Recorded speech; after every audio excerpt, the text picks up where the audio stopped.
I would like to start off by explaining what the Barnstable Youth Commission is. Um, Barnstable Youth Commission is a Barnstable commission that is led by kids ages 18 and under from the town of Barnstable or going to school here. We focus on the topics that concern and affect the youth. Um, the goal of the Substance Abuse Forum is to educate parents and guardians about the abuse of substances such as vapes, drugs, and alcohol. In today's presentation, the speakers will be talking about different types of substances and how they affect our health, the laws about substance abuse for people ages 21 and under, especially ones regarding their driver's license, and how to talk to your kids about substances. There will be 30 10-minute presentations and a Q&A after. So our first speaker is Dr. Deb Ciavola, the Director of Mental Health at Cape Cod Healthcare. She will help parents know when and how to have hard conversations with their kids so they are prepared before they are faced with social pressures. She offers supportive language and ideas to start productive conversations with your children. Hi, I'm Dr. Debbie Ciavola, and my family's call me Dr. Debbie. Good evening. We're talking about how do we talk to our kids about drugs, alcohol, and other substances.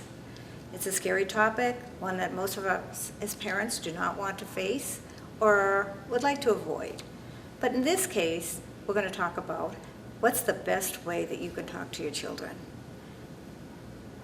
I believe that you've already laid the foundation for those talks. We don't think so, but if you're listening to this tonight, I guarantee you've begun it in some way or other. No family, no child is immune. This could happen to any of us, with any of our children. The challenges today are much greater than ever before. We have cyberbullying, we have cell phones, we have COVID, where kids are at home, and I understand that so many are dipping into their parents' alcohol as a way and means of coping. There's new ways that we can work with our children and ways we can help prevent them having future problems in regards to drugs and alcohol. You can start early. Most of us wonder, does that really make any difference? How would I ever talk to a young child about drugs and alcohol? It starts simply. You go to the doctor, they prescribe some medications. You explain to your child, we only take medications that mommy and daddy or the doctor has given us. We don't take any other medications, we don't take any other substances from anybody else but mom, dad, and the doctor. That resonates. It's something that they will carry through all their lives. They'll know, even if somebody offers them something else or their other parent's prescription, it wasn't for them. It'll resonate. You point out things from age 3 to 7 on TV, people smoking. Some of the old TV shows show people actively smoking constantly. And you can say, no, that's probably not very good for your health. You know, it's kind of like if you ate a lot of sugar all day. Maybe this wouldn't be a good thing to be doing because it might not be very healthy and it might make you sick. Those are things you have as early discussions with children. Point out ways that other children or other people have become involved, if possible, if they watch TV, even if they see the pop-up commercials that come up on their screens. Those are things to talk about. When they hit age 8 to about age 12, you're going to find that you have a different conversation. Now it's become a little bit more in depth. This is now you're talking to your children about things that will either get them in trouble. Somebody let them overhear you saying that Donald Mugford down the street actually was arrested because he was driving his parents' car without his license or even drinking some alcohol. You can watch many, many things, even if they're watching the news, or you can have discussions with them in regards to the effects of smoking. And usually they start early in sometimes type of smoking. You can talk about how you are with friends that may ask you, do you want to smoke a cigarette? Do you want to smoke some marijuana? And practice how they would say no. No, I might really get in a lot of trouble like this. And if they don't feel comfortable, no, it might make me sick. So you talk about that early. You get them prepared. You practice. You know, One thing is that's very important when you hit the age from 8 years old on is at nighttime is the best time to talk with children. I found over the years of working with children and families that that's a quiet time. You wait until the lights are out, they're ready for bed, and it's not a lecture, it's a open discussion.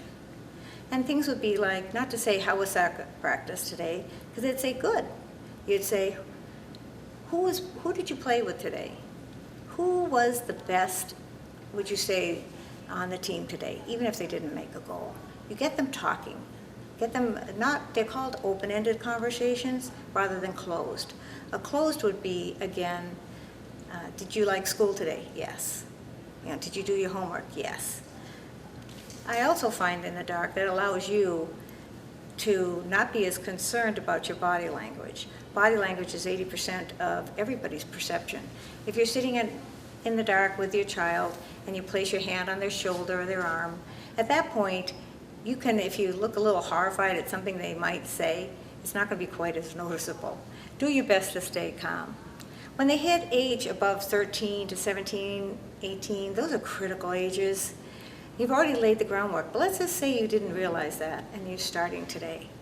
That conversation is difficult, but you can do it. And it never, never, never is too late, no matter what age. I still talk about it. My youngest child is 34.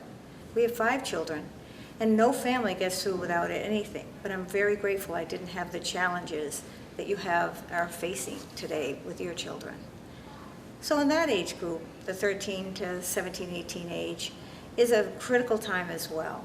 13 is a little easier because they still are trying to, they might begin to want some independence, but they're still very tied to their family.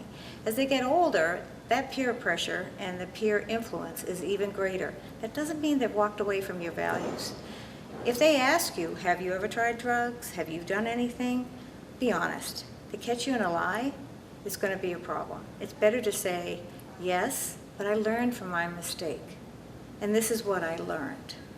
So it's important for you to be able to have that discussion and how you feel about it and what you have learned as well.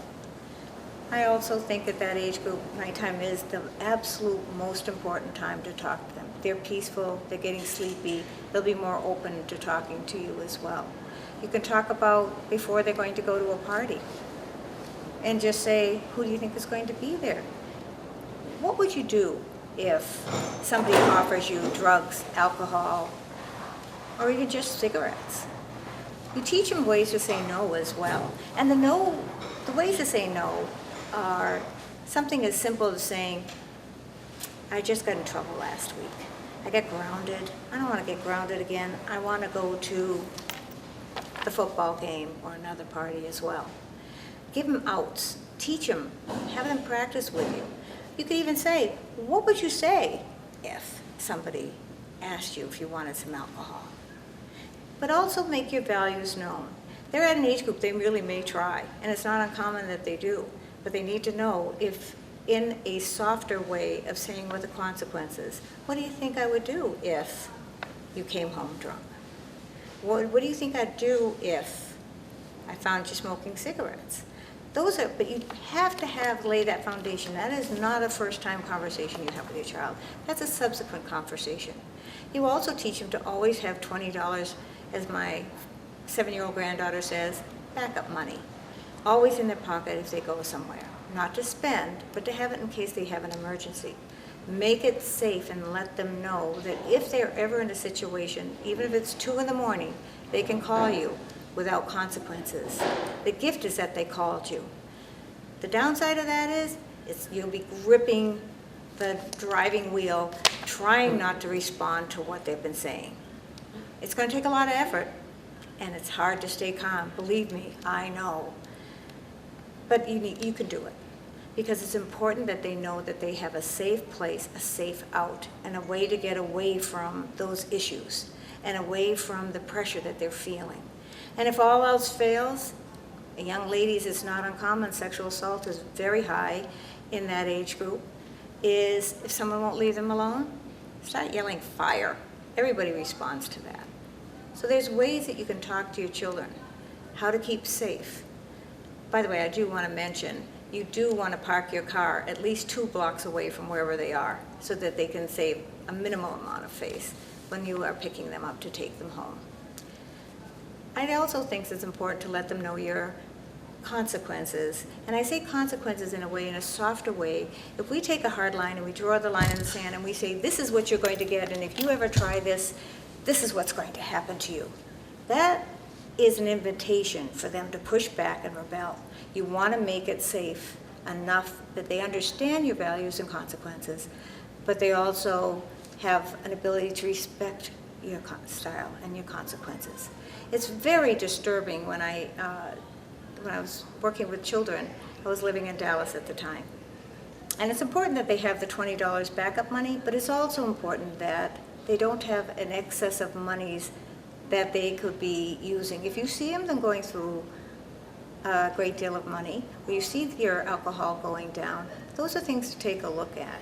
I had this one family, and it was during the dot-com phase, and they were giving several $1,000s a month to their child, and they couldn't understand the correlation between him spending money on drugs and alcohol, or the fact that what was he doing with several $1,000s a month.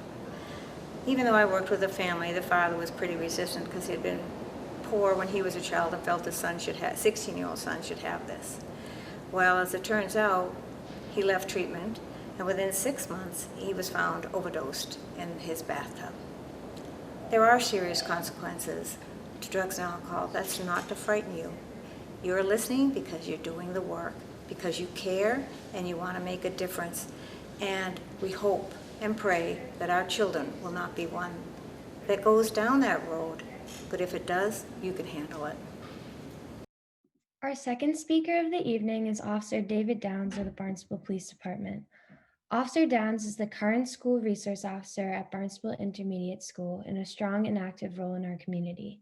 Today, Officer Downs will be discussing the different laws and restrictions related to the current substances present in our society today. He will discuss the series of penalties that may follow if your child is caught with these substances and the series of consequences that parents may not know if their child gets into these substances. Again, I am pleased to introduce Officer David Downs of the Barnstable Police Department. Driver's license penalties for alcohol and drug use. The impact for drivers under the age of 21. This impacts for anyone under the 21 years of age. We often think of the physical, psychological, and emotional impacts an OUI or addiction can have on anyone, not only people under 21. But we often overlook the one impact that is the biggest inconvenience for the driver as well as the driver's family, the loss of the driver's license. A driver under the age of 21 will automatically have their license suspended when there is 2 things: underage breathalyzer failure, underage chemical test refusal. Underage driver will be asked to consent to a breathalyzer to determine their blood alcohol level. That's called the BAC. If the underage driver registers a BAC under 0.02% or greater, the Registry of Motor Vehicles will suspend and revoke their license, their driver's permit, or their right to operate for 30 days, and that happens immediately. The arresting officer will immediately take custody of your license or your permit if issued by the Commonwealth of Massachusetts. Provide written notification of the suspension, which is effective immediately. Notify the RMV of the suspension, and they will suspend and revoke your license, permit, right to operate immediately. You cannot drive a car in the Commonwealth at that point. Impound the motor vehicle for 12 hours. RMV will issue a youth alcohol program assignment suspension on your license or permit, which will run 30-day suspension after failing the breathalyzer. The driver has the right to appeal the suspension before district court where the charges are pending. The suspension cannot be appealed at the RMV. In Massachusetts, obtaining a license to operate a motor vehicle is a privilege, not a right. Implied consent law states anyone who obtains a license in Massachusetts is deemed to have consented to a test of the driver's breath or blood alcohol when arrested for OUI, which means that if you have a license, you automatically have to submit to that test for a police officer. If you do refuse, there's penalties for that. Refusing to take the chemical test, the breath or the blood, is not a criminal offense, but there are administrative penalties, including suspension of the license for a period of 180 days up to life. RMV will issue a youth alcohol program suspension. The arresting officer will take custody of your permit when written notification of the suspension on your license becomes effective immediate, impound the motor vehicle for 12 hours, and notify the RMV of the suspension within 24 hours. That usually happens immediately upon the paperwork. Suspension periods may vary by number of prior OUI offenses, including convictions or programs assignments from out of state or any other jurisdictions. The ones out of state will follow you into the Commonwealth of Massachusetts. Number of prior OUIs, if it's none, it's 180 days suspension on your license. If you have one, it's 3 years. 2, 5 years. 3, it's a lifetime revocation of your license. When an underage driver is arrested for OUI and either refuses to submit a chemical test or a field breathalyzer test, the RMV places a youth alcohol program assignment suspension on their license and the right to operate. This is in addition to the suspension time of the failed or refused test. And the suspension does not happen until after the original suspension is served. So that means that the suspensions will be concurrent. If you're under the age of 18 years old, the suspension period will be 1 year. If you do the 24D driver's education program, it'll be reduced to 6 months. If you're between the ages of 18 and 20, it's 6 months, and it'll stay at 6 months if you do the program. Mandatory suspensions as a result of a conviction for certain offenses. Any offense listed under the Massachusetts General Law, Chapter 90, Section 24, which is the OUI laws. It's a first conviction, 180 suspension. Second one would be a year suspension. Motor vehicle homicide listed under Mass General Laws 9024, 180-day suspension up to a year suspension. Operating under the influence for serious injury under Mass General Law, Chapter 90, 180 up to 1 year. Possession of an open container of alcohol under Mass General Laws, 180, 1 year. And that's, again, under the age of 21. Massachusetts General Laws, Chapter 9024. The first offense is 1 year suspension. Alternatively, you can do a 210-day suspension program assignment. The second offense, you'll get a 2-year suspension. You'll have to have an ignition interlock device required and pass a learner's permit exam again. The interlock is something that the registry will place into your car, and you have to blow into a tube to make sure that there's no alcohol in your breath to start your car. The third offense is an 8-year suspension, ignition interlock device, pass the learner's permit, and the road test again. Fourth offense, we have a 10-year suspension, the ignition interlock, pass the learner's permit, and a road test. And the fifth offense would be lifetime suspension. The underage alcohol violations. A minor can be arrested for possession of alcohol at any time. The following table is a list of the suspension periods for more common underage alcohol violations. Purchasing or attempting to purchase alcohol, it's a 180-day suspension on your license. Possessing alcohol, 90-day suspension. Transporting or carrying alcohol unaccompanied by a parent or guardian, 90-day suspension. Procuring alcohol for an individual under the 21 years of age, 180-day suspension. That would be for the parents. If you provide alcohol to a party, your son or daughter graduates high school, you have a graduation party, you provide alcohol, you can lose your license for 180 days. We're going to go over minors under 21 in the possession of marijuana. It is illegal for minors under the age of 21 to possess marijuana privately or publicly. 2 ounces or less gets a $100 civil fine. Under 18 offenders must also attend a drug awareness and perform community service. You sell or intend to sell any amount of marijuana anywhere, the potential penalty is immediate arrest, up to 2 years of jail, and a fine up to $5,000. Operate under the influence of marijuana. Medical marijuana or illegal possession are no defense. No driver may be high to any degree that diminishes their ability to operate safely. Potential penalties, immediate arrest and 2-year probation, education program, license suspension, at least 90 days, and probably for 1 year. The fines and fees, at least $500. Open container of marijuana in the vehicle, any package with marijuana or marijuana products with the seal broken or some contents removed within a passenger compartment. Potential penalties of $500, a civil ticket, and the passengers of any age.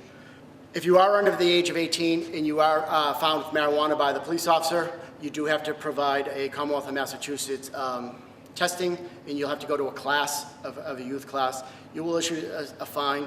If the student or the child under 18 does not provide that class, the parent becomes liable and you will be fined up to $1,000. Barnstable High School alcohol and drug penalties. School rules, including all school-sponsored activities. There's no distribution, possession, and the Barnstable High School breath alcohol testing policy. Alcohol use by a student is illegal, possess a serious threat not only to his or her own well-being, but the well-being of the community. Drug or alcohol will not be tolerated during school hours, on school property, or at any school-sponsored activity during or after school hours. That's kind of like the dances and the school football games, soccer games, and whatever have you.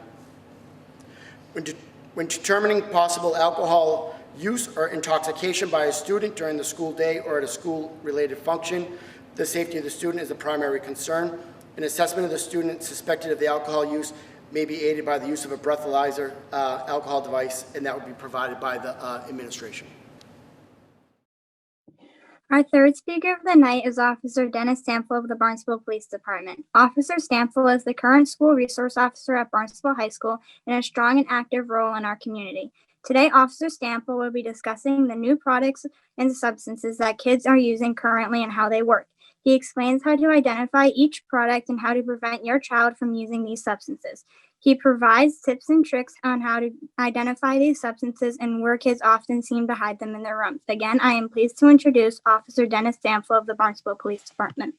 Good evening, parents, citizens, and youth commissioners. My name is Dennis Stample. I'm going to talk to you today about the differences between vape, Juuls, and puff bars. The first biggest thing, we're going to talk about the safety and the health hazards of that. So a vape or a Juul, you're taking liquid chemicals and you're flash heating it. We have no idea what they're breathing in. We have no idea what the chemicals are in there. We don't know where the vapes are made. There's no FDA regulations. There's a lot of ingredients in there that sound harmless, like vitamin E. But what the vitamin E does is it coats the sacs inside your lungs, and it prevents the oxygen and carbon dioxide exchange. So that's kind of like the health part of it. Unfortunately, we don't have enough documentation on it to say how bad these are, but there are the tests are starting to come out now. Most of the biggest ingredient in the vapes and the nicotine is the salt nicotine. It's made out of salt because it gets ingested into your blood. Your body's made of mostly water, so it stays in there longer, and it has a longer effect. The amount of nicotine in a vape pen or a puff bar is 9 times the amount of nicotine that's in a cigarette. One pod, which I'll show you, equals, I'll show you after, one pod equals a pack of cigarettes. So in a Juul looks like a USB stick, just an elongated USB stick. One of the Juuls that you gets plugged in there is the equivalent of a pack of cigarette. A puff bar is the equivalent of a pack of cigarettes and then some. They haven't figured out how much it is yet because they're brand new. These are literally within the last probably 2 to 3 months, these puff bars came out. All of them are flavored in Massachusetts. I mean, they're illegal in Massachusetts. A pod, you're supposed to get about 200 puffs off of it, and a puff bar, you're supposed to get 300 puffs off of it. The difference between a Juul and a pod is the same, kind of like the same thing, and a puff bar. The puff bar is disposable. You're supposed to use it to get the 300 puffs and you throw it out. The Juul, you have to continuously charge it through a USB, and the pods are the only part you throw out. The different type of things we have, pod, mods, Juuls, vapes, dabs, and puff bars. When I was growing up, the peer pressure was about alcohol. Everyone, when I was in high school, people drank more alcohol than they did marijuana or cigarettes. It's kind of opposite today. There's a tremendous amount of peer pressure amongst the kids today to try these dabs and the Juuls and now the puff bars. And it's also a curiosity thing. In Massachusetts I'm not sure exactly, last year, all flavored nicotine, including any flavors they have, except for regular tobacco, is illegal in Massachusetts. So any of the flavored ones that the kids have are illegal, not a criminal offense, but illegal through the health department. They are getting them, the way they're getting them right now is online. Majority of them are going online, they're clicking that they are 18 or 21, and they're ordering it. A lot of them are saying, hey, I know my mom doesn't come home until 5:30, 6 o'clock, so they're chancing it, and the packages are getting delivered to someone else's house, or they're using a friend's house, where the parents don't care, or et cetera, et cetera, et cetera. So they're very resilient in trying to figure out how to get these stuff there. The other thing is some of these kids that are older, all right, that have licenses, are driving to New Hampshire and stocking up and then coming back down to the Cape and Barnstable and selling them. All right, those are the two biggest ways they're doing it. A lot of the kids that are ordering it online, most of these kids are asking for Visa gift cards or some type of gift cards that they could use on like an Amazon or just online in general. Okay, so just be wary of that. So if they ask you for something for Christmas and they just want Visa gift cards, it might be just a little red light for you. Okay. THC, so marijuana today. Marijuana is completely different, all right? In the 60s, 70s, and 80s, marijuana, and probably into the 90s, the THC percentage was in the low percentages, probably like 5%, 6%. Today, when you buy these dab pens that they get online, which is the liquid, which is flash heated again, you're talking 85% THC. So the potency is tremendously different. Even if they get regular weed, like the bud and stuff like that, it is tremendously more potent than it was back in the 80s and 90s. Because of science, technology, these people that create it are making, advances in it, not how strong it is. The biggest thing with the percentage and how strong it is the kids aren't realizing. All right, they're smoking some of it, and they're not feeling that effect right away, and they're taking more, and they're not used to it, so their anxiety goes through the roof once it starts all kicking in at a time. I have seen multiple kids in the past. I've seen kids have some type of seizure working on the road, whether it was a 14-year-old girl I've seen or up to a 28-year-old male subject at a hotel. They'll actually go into some type of seizures and shake because they get too much of the THC. They go into some type of seizure. The biggest thing that I'm worried about now is they're dealing with the stress at home with COVID, and they have this stuff at home, all right? And they're utilizing to deal with the stress, and they're not understanding it. The other big aspects now is edibles. Edibles can come in all shapes and forms. They're taking edibles. Again, if they take a gummy bear that's THC, and you won't get an effect for it for 30 to 45 minutes. After 15 minutes, they're like, oh, I don't feel anything. I must not be that good. And they'll pop another one and another one. And then about an hour after it, they're high as a kite. They're way beyond what they can capable of, how they can handle it, and their capability of handling it. And that's where all these issues come in. Today, I'll show you just a couple of different things.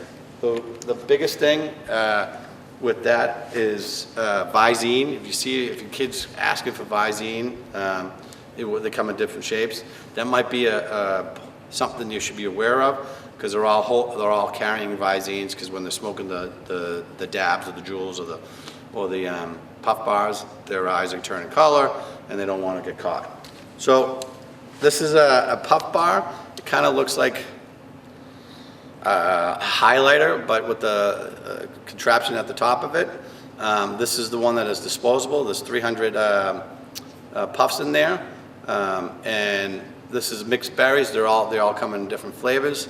They smell nice when they exhale. Here's a strawberry. A Juul is basically, I'll come up a little closer. This is a Juul without a pod. And a pod is just basically looks like a small cartridge that gets plugged in there. The way they charge these is a contraption like this, and it just plugs into a computer or any USB thing, just like your iPhone. All right, and that's how that works. The dab is basically looks like a pen with a white tip on the top of it. It's a brown liquid, and basically once they do is they push the button, they suck in, and it goes from a liquid to a vapor within half a second, and then that's how they're getting that. The other edibles you'll see, I know this is kind of old. This is fudge that is THC infused. Delete this, delete one of these or half of one of these, and they'll not get the effect, and they'll keep on eating them. The other big thing is the lemonades. These are THC infused lemonades. One of these is going for about $30 to $40 in the schools or out on the street among the juveniles. Here's another one, sugar. They're putting it in drinks, they're putting it in coffees or whatever. They're putting the sugar into cereal, I heard. So that's something else you can look for. And then these are like gummy bears. You'd have no idea, they smell like cherry, they taste like cherry. I haven't tried one, but they taste like cherry from what I've been told. You can't taste any of the marijuana smell, and they have no idea. One of those gummy bears is worth like a joint, smoking a whole joint. Hi everyone, my name is Piper Hunt, and on behalf of the Barnstable Youth Commission, we would like to thank you guys for coming to the Community Substance Abuse Forum. We will now be hosting a question and answer session, so feel free to send any questions you may have in the chat for the speakers to answer. Yeah, my first question is for Officer Downs. What does it mean that the suspension will run concurrently? So I actually misspoke during that, and I meant to say consecutively. Concurrent would mean that the two sentences would run side by side and the same time, but these would actually run consecutively. So you would get the suspension from the registry, and then the YAP, the youth alcohol program, would be right after that one. So you'd have to serve them one after the other.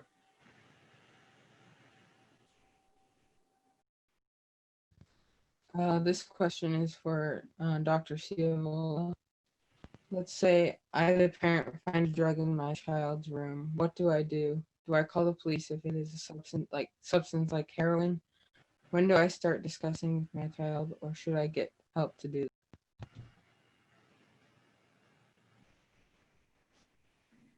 The first thing I want to say is it'd be frightening and overwhelming, and you probably suspected long before you found the heroin that there was something in your child's room.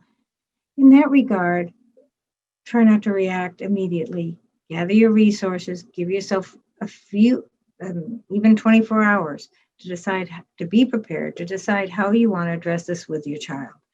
By confronting them and taking action at that moment when you're both upset, probably not be as productive. If you actually find heroin in your child's room or a major substance, this probably needs to be addressed as quickly as you possibly can. I tell parents to keep also a calendar or of some sort, the little kind of pocket calendars.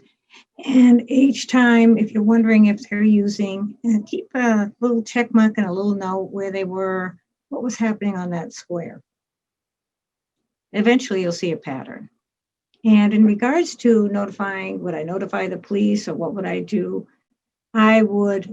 First I would do is gather your resources, sit with your child, tell them what you found, and then you have a decision to make, whether you're going to get law enforcement involved or not, or whether your next step, depending on what you found and when you find it, is what kind of help do you need and what kind of help does your child need as well. One of the things when you're encouraging a child or a teen adolescent to not use an adult is have them watch, it's called If They Had Known, and it's a video. So if you just go to iftheyhadknown.com, then they will immediately see a video about a kid who actually was mixing drugs and alcohol together and accidentally overdosed and died. For you as a parent, there's things like Al-Anon, there's, let me read this. This is called drugfree.org. Get support now. And that site, they will actually send you information and resources right to the phone, including text messages for support.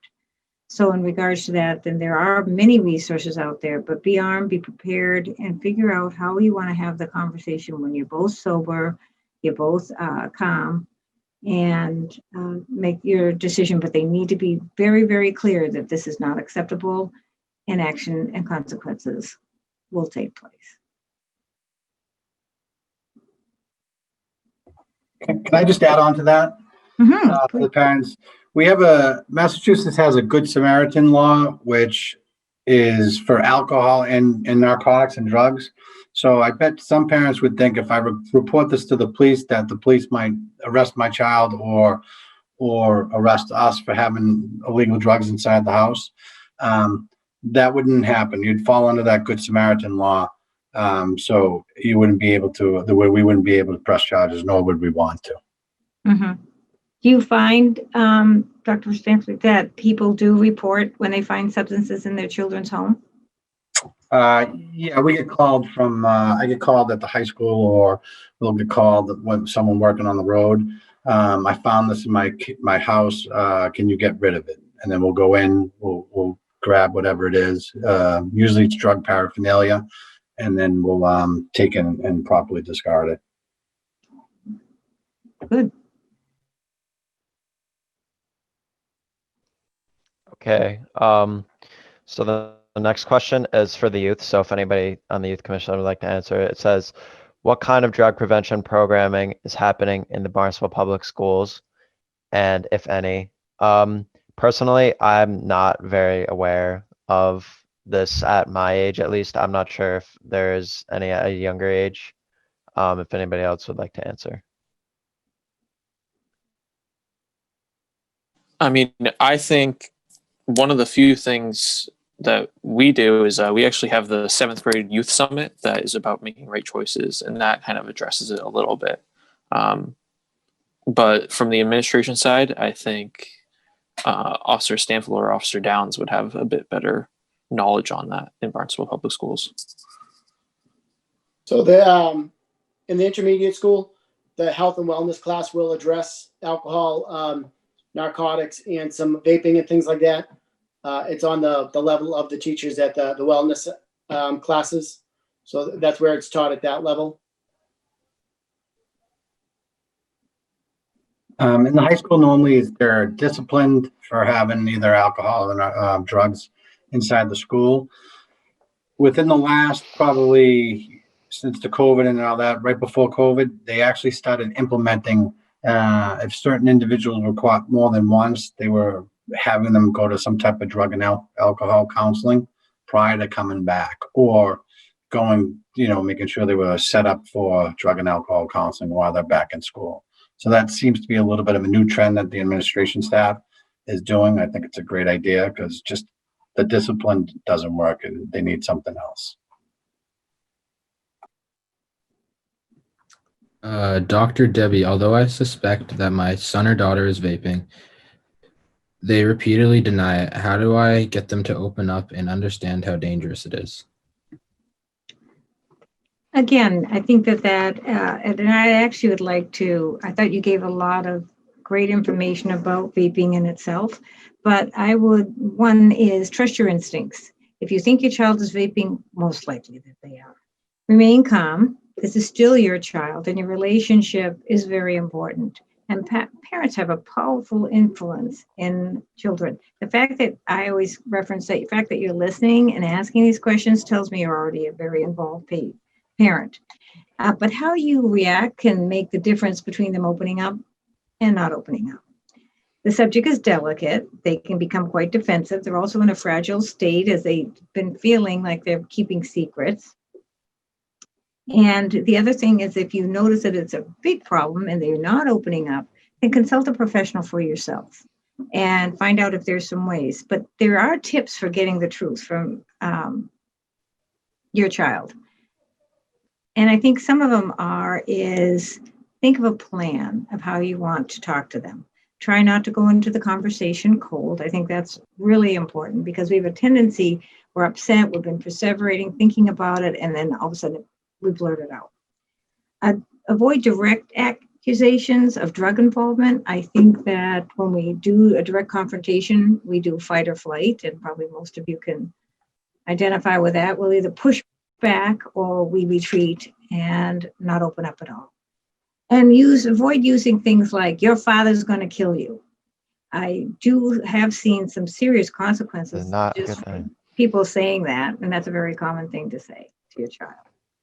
And you can also say things like, starting the conversation, we've noticed some changes in you lately. I've noticed you're having red eyes and having Visine, as they had earlier stated. And those are the kinds of questions you have to open up, but try to make it as open as possible. Or do you need some help? Just ask them the question. How about anybody else say about their vaping?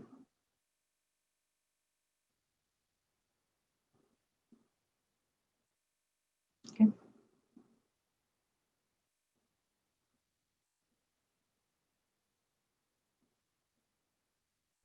Isabel, I think you have the next question. Okay, on the list. Okay. I've heard that kids who have their wisdom teeth out are bullied for their pain medication after. Have you seen this happen at Barnstable High School? So the one thing I tell kids, first off, any student in the high school, if they have medication on them, whether it's either from an aspirin to pain narcotics for their wisdom teeth, has to have it inside the nurse's station. They have to be distributed through the nurses. That's first off. Some kids don't do that.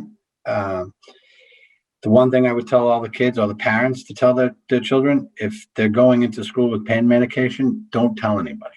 All right, bring them to the nurses and don't let their friends know that they're on any type of pain medicine. If they are on pain medicine and they can't last throughout the day with taking a pain medicine, maybe keep them home until they feel better. So sometimes we're our own worst enemy when we tell other kids and other people what we have and stuff like that, and that's where all that bullying and stuff comes from. This next one is also for Officer Stanfield. How are kids getting dabs and puff pins? I'm sorry, can you repeat that? How are kids getting dabs and puff pins?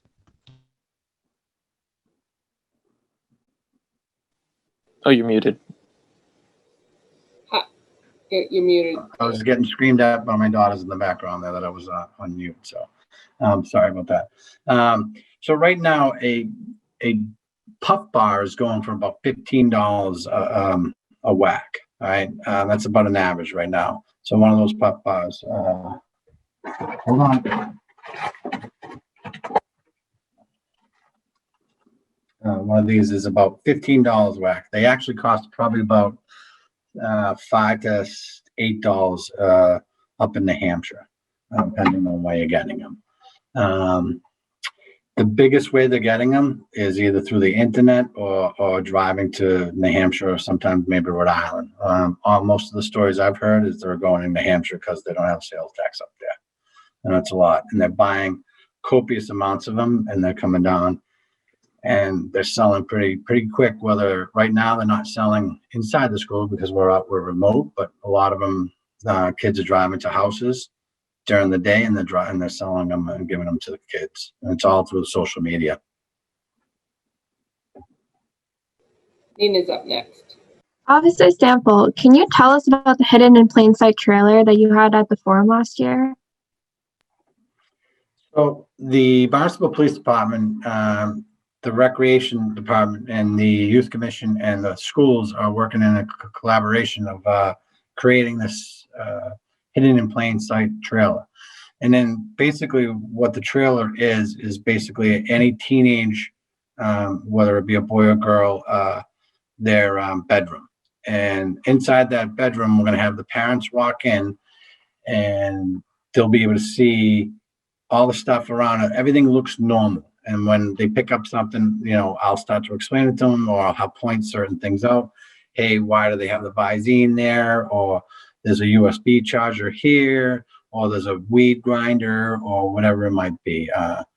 These are certain things, certain paraphernalia up on the walls, and will educate the parents what to look for in their kids' rooms when we get rid of COVID. So.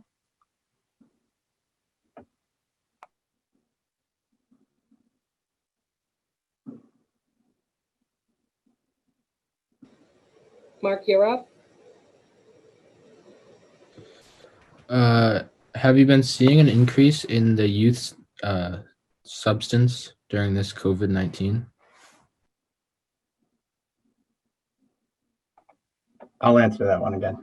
I don't see it as much because it's not inside the school, because a lot of the kids are remote, and when they are remote, we're seeing half the kids inside the school at once. But what I'm hearing from the kids that I talk to inside the high school, it's running pretty rampant at home. This is a way they're coping with their depressions, with their not having that social interaction and their social and emotional contact with the other kids. So I would say it's a bigger problem than it was a couple of years ago. The jewels are kind of phasing out because the new fad is these the puff bars. The dab pens is with the THC and the weed. There's a ton of that out there also. So the kids are telling each other, hey, I smoked this today, or I smoked this before class. This is helping me, and that kind of growing, and it's kind of having a snowball effect.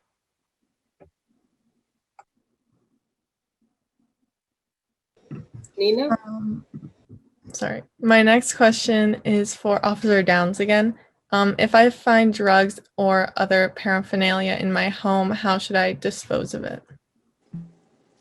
I would call the Barnstable Police Department and let them know that there was some narcotics or some paraphernalia in the house. We'll come get it. Officer Stanfield did talk about that Good Samaritan law. We're not looking to jam the kid up or anything like that. We'll come take it. We'll dispose of it. We collect it, and then we send it off to a site in the state where it's all disposed of properly, and it's not going to like the drains and things like that. You don't want it in the house. So I would just call the police department and let us know that it's there, and we'll take it to the proper place. Officer Downs, you said that Nina, can I just reiterate on that? Like Officer Downs said, I forgot to say, the Good Samaritan law that works for both adults and juveniles. So parents, you can tell your kids, if they're at a party and their friend is intoxicated and they're worried about their health and their well-being, they can call the police department. Whether they're drinking or not, they will not get in trouble. We would rather make sure that the juvenile is taken care of and they get the proper help that they need. So I would explain to them that if they do call, they're at a party and someone's really drunk and they're in fear of their well-being, please call the police department. We'll show up and we'll make sure they get the proper medical attention. Officer Downs, you said that when a young person is stopped for a drug or alcohol violation in a car, the car can be impounded. What happens if it's the parent's car? The car is still always if you're arrested for OUI, operating under the influence of alcohol and narcotics, Mass General Law states that the car will be impounded for 12 hours. It doesn't matter whose car it is, the car is impounded for 12 hours. And that's just to make sure that nobody drives that car impaired again. Because essentially you could get arrested for OUI, and by the time you're booked, you can be out within an hour. And people back in the olden days would go back and get the car. So even if it is your mom and dad's car, the car does not go anywhere from the tow yard for 12 hours.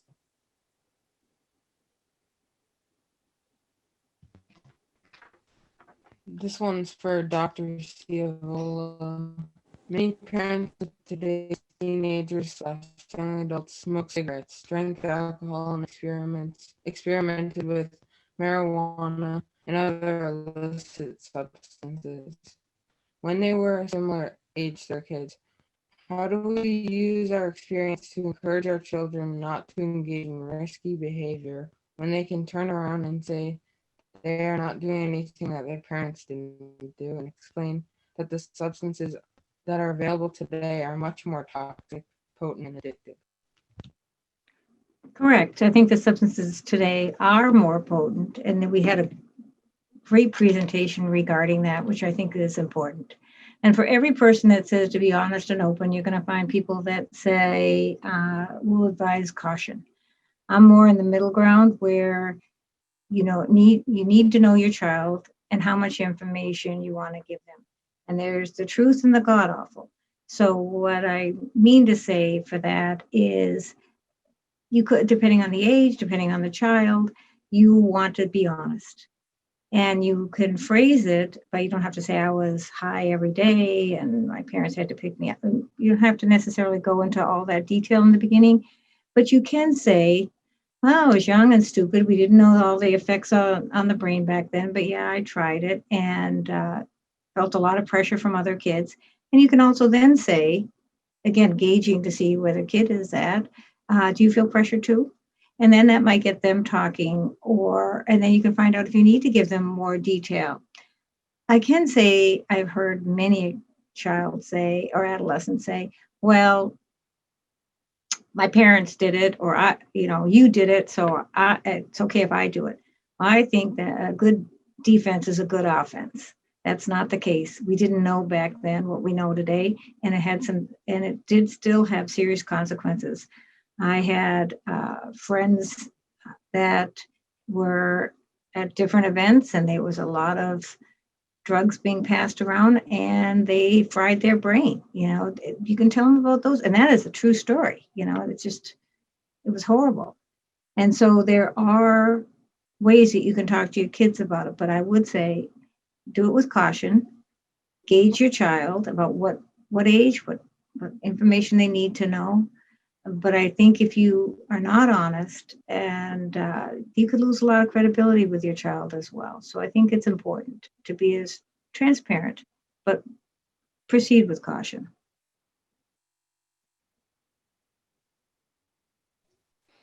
Okay.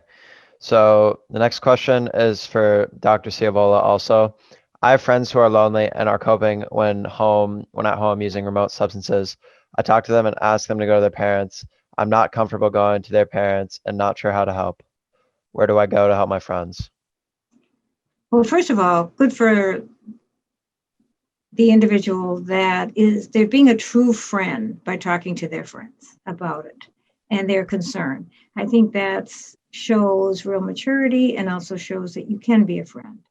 Telling the truth to someone that you're close to is very, very difficult. It's far easier to pretend the problem isn't there.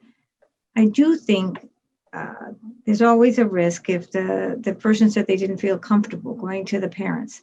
That is difficult. If you do go to the parents, there's always the risk that you will get denied by the child. The parents may choose to believe your friend, and then that sets up that you no longer have that friendship. But there's many, many ways you can support your friend. You can listen, you encourage, you can support, you can give them some resources such as, it's called NIDA. And if I get it right, it's National Institute on Drug Abuse for Teens. And that may be helpful to them. But also, if this continues and if you feel that this is a situation that won't change, you may need to change your friendships and separate yourself and put a little bit of distance.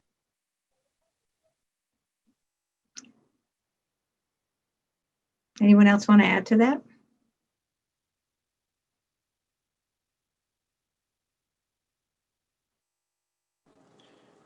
If you do have concerns about someone's well-being and you are kind of nervous, you can always call the anonymous line at the Barnstable Police Department, and they'll go out and do a well-being check on that person. If your gut's telling you something's wrong, you're better off having someone check it, and then we can kind of get some help and things like that. You don't have to put your name across it. You can just call the main number, 775-0812, and just say, hey, my friend's not feeling good. Can someone check on him? And someone will go out there and check on him or her. The high school has a app or a program called Say Something. It's an anonymous tip line inside the high school, inside Barnstable High School. So if if a student was concerned about another student and their drug activity, they could go on the Say Something app. At the beginning of the year, all the kids are updated on the app, and they show how they can use it and how they can utilize it.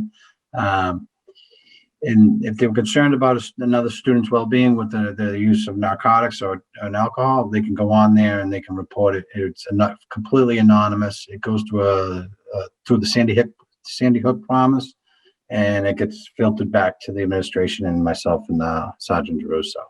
And then we could help and provide services that way also.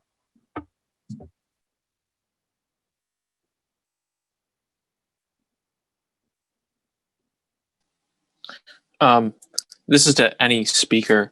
Do you know if there's any over-the-counter tests, or do you recommend using over-the-counter tests on my child as a parent to see if they have been using substances? Any CVS, Walgreens, there's more than enough in this town. There's one on every street corner. You can go in there. They do have over-the-counter drug tests. They test for all the 5 or 6 different different type of drugs, including barbiturates, opiates, marijuana. I can't remember what else, but pretty much does the whole gamut of all the narcotics. And I think they're probably anywhere between like $20 and $30 a whack. They also have tobacco testing ones as well.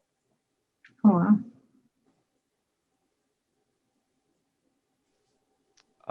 Okay. The next question is, if an under 21 is stopped and charged, do they call their parents, or is there privacy laws? So if anyone's over the age of 18, in the court's eyes, they're deemed an adult and they are responsible for themselves. So at that point, if they were arrested, they'd be taken into custody. They'd be taken to the Barnstable Police Department, and they'd be afforded one phone call. If they choose to call their parents, they can. But we directly would not call their parents unless there was some sort of like injury or going to Cape Cod Hospital, something like that. But just for an OUI arrest, no, we would not. Anyone from the age of 18 and up. Anyone that's under that, then yes, a juvenile, we would call the parent.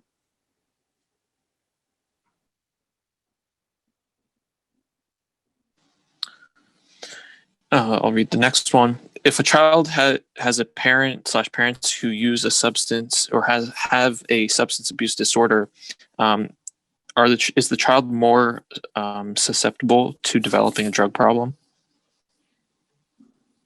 I think we could get a variety of opinions, but for me, I think that it leads to a vulnerability. But that does not mean to me that they are going to be involved in substances or going to be actively using. In the question, I wasn't clear if the parent was in the home or not. But if they are in the home, it takes one person to support and provide the guidance and winning support that can help lead a child out of or prevent them, a teen or child, from using. The problem with if the parent's in the home, our behaviors and coping strategies are learned by our parents and the people closest around us. So unfortunately, when somebody's using and they're in the home, that's how they're showing how to cope with any stressors or any issues that come up. However, even if they are in the home, they have to just caution the other parent or other people around them to provide them with support, ensure there's no neglect, that they have structure and they know the values. But I do not believe that, and I strongly do not believe that just because a parent has been using, that a child will use or a teen will use as well. I think you have to really look at the whole picture. It'd be so fatalistic, wouldn't it, to think that because my parents did so do I. And I would like to think there's always hope. Okay. And the next one is, constantly worrying about my child is causing significant stress and anxiety and creating tension and conflict with our family. Do you have any advice on how we can practice self-care when we feel that we have no control of the situation? I'm going to make the wild assumption, and the officers can jump in too, when a child, the worrying could be that you're very worried that because of the influences around you, the social media, the availability, and so forth, the loneliness, that the child is more vulnerable. So you're worrying that they may. Then there's worrying that they are. But I'm going to go on that the parent is worried versus making a decision about the child. Self-care starts with our thoughts, I believe, make your reality. So when I say that is if I'm constantly worried, and believe me, I had 5 children, I was probably constantly worried.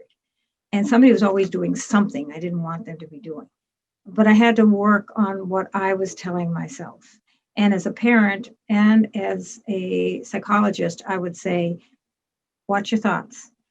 The other thing is if that tension is increasing and the person around you, you aren't sure. What I have often done and taught parents how to do is look for the good in the child. Now, I know that sounds very strange, but when you're constantly worried, you've got to replace that thought with something else. So I would look at and say, Colin, I like how you only threw one shoe on the floor instead of both. And maybe that's that difficult to find something. But what you're doing is you're thought blocking for yourself, which is self-care. You're catching them doing something right. And you're trying again to capitalize them on doing more of those good behaviors. So for instance, they came home sober. Say they came home sober. The temptation would be, oh, I'm so glad good thing you're coming home sober, not like last week when you came home drunk from your friend's party. You don't want to say that. Say, thank you for coming home sober, or I see you said some kind words to your sister. Be very specific. Don't give this broad praise, which many parents, we mean well, but that's what we do. Be very specific and make a commitment to yourself so you can at least catch one thing right the first week. Then you catch 2 things and you increase it. And you will find as a parent or a sibling or a partner even, is that you will see that person differently. And they will respond in kind. It's amazing the transformations I have seen, because one of the things you're really doing is you're not only thought stopping for yourself, but you're trying to eliminate behaviors that they're doing, so you're catching them doing things right. And I find that's the most powerful intervention I've ever found as a parent and psychologist, is to change your relationship and change the behavior of somebody else. Okay, the next question is, if a child has been caught with drugs either found through a parent or during school, will the police department help facilitate getting the child into a treatment program? How is it determined whether a treatment program is necessary? If a parent reaches out to me and they request my help or the police department's help, we have a ton of resources. We deal with this quite a bit. We will, continuously help them until they get whatever the treatment they need, whether it be inpatient, outpatient. We would never say no to not helping anyone. So I know that for a fact. What should I do if I find my son or daughter vaping, and who can I reach out to for support? Can I go ahead, officer? If you find your son or daughter vaping, and who should reach out to support? I think you need to have a conversation with your child first, and see how in depth they are with doing this. The one thing I can say about the kids growing up today, their peer pressure is 1,000 times worse than when I was growing up. These kids can't escape peer pressure from when they're dealing with whether they're in school, remote school. Every kid has a phone in their hand. If you got bullied in 1980 something when I used to go to high school, you could go home at 3 o'clock and the bullying would end. These kids through social media continuously get bullied, and there's continuously peer pressure putting on to them, and whether how many likes they have on a phone and stuff like that. I would reach out to if your kids, the students, one of the deans, or there's inside the high school, there's school adjustment counselors. They're great. They will always help them. As far as you help them with the vaping, you got to have a conversation with your son or daughter. After this event, we will put together a list of different organizations that are out there for people to get help. And we will put that on the Youth Services website and on the Recreation website. And I'll ask if Lynn is able to put it on a town website throughout the town. So just so that for vaping, for drugs, there are different organizations out there that are here to help. And of course, any town employee will do what they can to help as well as the police and the hospital. They can always, if one of the parents has questions and they need help, they can always reach me at the high school. Or they could, I have a phone message. They could leave a message on my voicemail. It's connected to my personal phone. I'll check it immediately, and then we'll get back to you and we'll help you. All right. I believe we have one last question. I'll read it out. If a child has been caught with drugs, either found through a parent or during school, will the police department help facilitate getting the child into a treatment program? How is it determined whether a treatment program is necessary? So we would always help facilitate anything that they would need. Like I said, there's a Good Samaritan law. Dennis talked about it a lot. So the court system always wasn't the right way to go. We would use the outpatient, things like that. We have some other things that we were trained with. There's a whole list of different places that we can facilitate towards treatment. If it's the first time they're ever trying, maybe treatment's not the thing. Maybe education's the problem right there. So we can go with education. But if it's an ongoing issue, then maybe treatment is the thing to go with. Okay. Is there any last points that the speakers would like to make? I would like to say one thing, and I want to thank the officers. I learned a lot. I always do every year. So thank you. And then the other thing is don't give up. You know, no matter what they're involved in, I've seen so many people turn around, seen teens looking like they're going in the wrong direction. You got this. It's going to be fine. That's my quote. Yeah, that's always my quote. Is it? Yeah. All right. Well, I'd like to thank you guys, the speakers, and Sarah Beal from Channel 18, Town of Barnstable, for putting this all together. So, thank everyone for coming. Thank you guys so much. And have a good night. Thank you. Excellent job, everyone. Well done. Thank you. Thank you, Patty. Thank you. Thank you for everything. Great job, you guys.